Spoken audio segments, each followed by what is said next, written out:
Google shows the number of backlinks on a site. They'll say Google doesn't show all the links that exist in their system, and you answer right. Google knows full well there are more than 401 backlinks to TireRack.com. They're probably, inevitably 4,000 between forum posts and things at Google's archive. Fact of the matter is, Google's only showing the 401 that work algorithmically for rank. In other words, the next time a guy tells you that he'll get you a backlinking service and get your site up on 5,000 places, and you'll tell him they're probably 5,000 low quality places, right? That's bad for my ranking. No, no, no, they're high quality places. You know how you pay that, man? Go to your own website, figure out how many backlinks you have now, like 401. And then you go and say, okay, I'll pay you $5 for as high as you can increase this number. Whoa. You know what? You'll say $5 per number increase here. You know what he's going to do? Even if he could get that 5,000 to show up at $5 each, be 25,000. And if that happened, by the way, you do get a bank loan, pay him, because you're going to make a ridiculous amount of money if you pull that off. But whatever Google says that the backlink number is, that is the freaking number. I mean, that Google's going to accept for backlinks. All right. So if this guy tells you he's got 5,000 quality backlinks, that he can get for you, tell him he's full of crap. Basically, tell him, hey, I'll pay you for every number up you move this. If you get me from 401 backlinks to 402, according to Google, on this link colon your website search, then I'll pay you $5. But if you can get it to 400 and if you can get it to 500 and one, and that's $5, then that's 500. You know what? I'll tell you what. TireRack's a massive company. For them to have 401 that relate, they are probably as stretched as far as they can go. They're all serious about their backlinks. They're all serious about their ads. They're all serious about everything they do on their site because they're huge. They're a big company, right?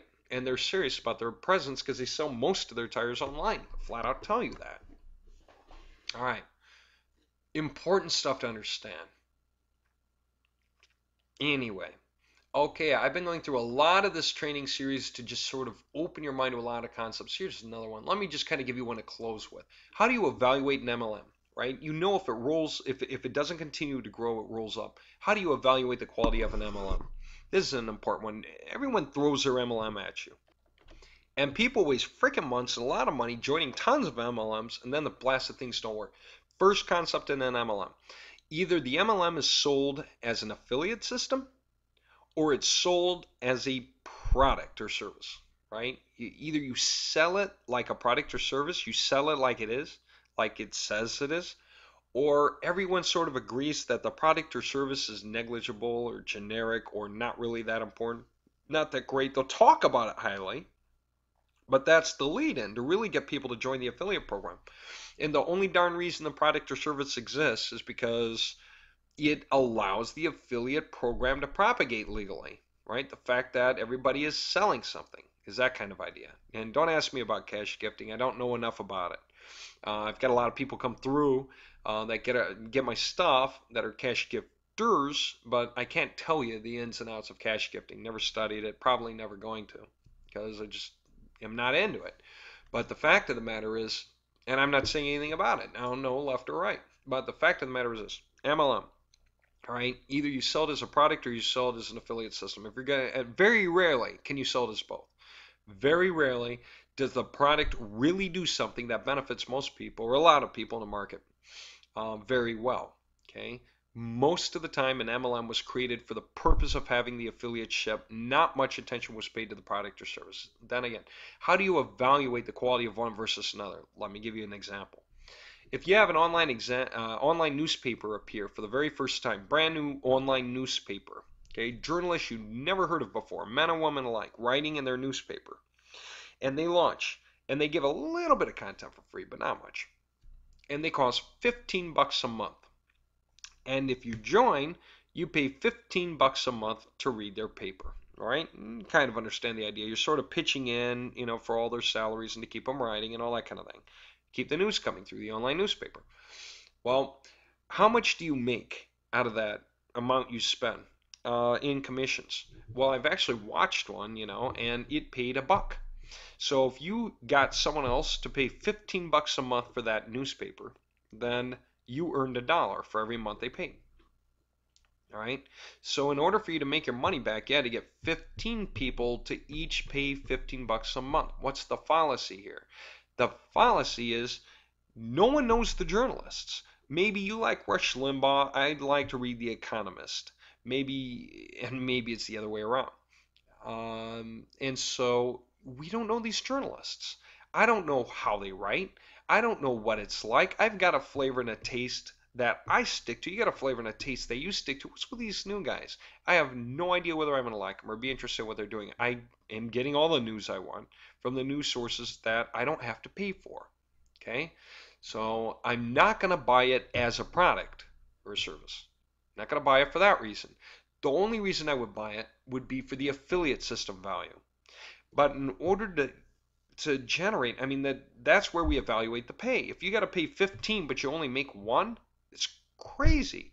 That means you have to not only do you have to get 15 people to buy to break even, the only way you can get them to buy, because they're going to see fast, they're not going to buy it as demand. They're going to say the same thing you did. I don't know these journalists. Why would I be interested? So you have to sell it as an affiliate system to people who sell it as an affiliate system. People sell it as an affiliate system. Maybe one day, with all these people being in and some people curiously going through it since they're paying for it, then they'll actually prove themselves as journalists, at least some of them. But still, $15 a month for news online? I mean, there's plenty of interesting people out there, and you can read tons of stuff for free. You don't need to do that. So you're selling it as an affiliate system, and the only way you can do it is if you can convince 15 people that they can convince 15 people each. Each. You know how hard it is to convince one guy? People will work you up exponentially on the numbers racket and an MLM, and they'll tell you all you have to do is teach four to teach four to teach four to teach four to teach four and all this kind of thing, right?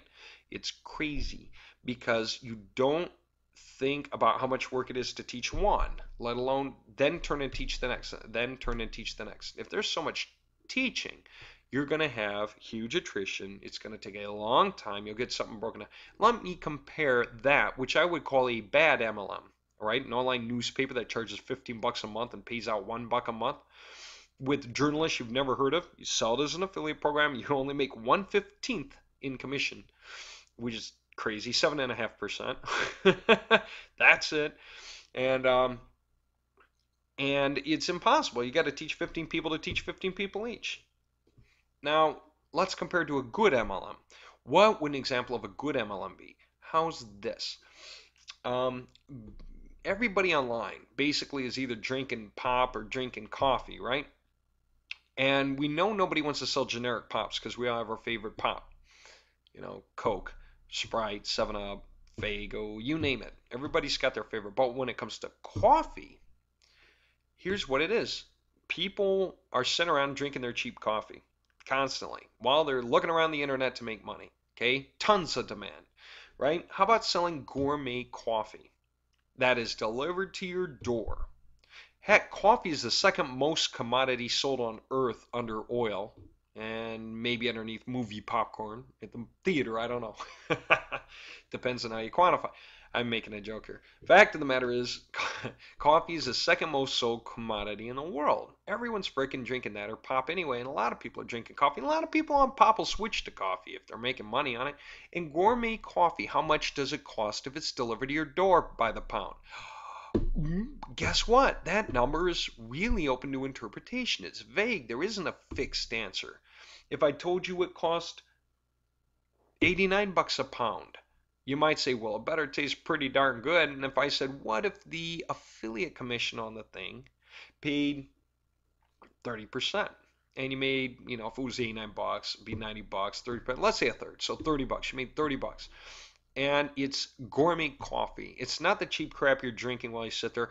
It's high quality coffee. It's delivered straight to your door, ground or not, your preference, and you drink that all the time. It's incredibly rich, enjoyable to serve to guests, and guess what? That is your living. You show other people how to trash their crap coffee for this high quality coffee. Just teach people to drink high quality coffee instead of their crap coffee, And guess what?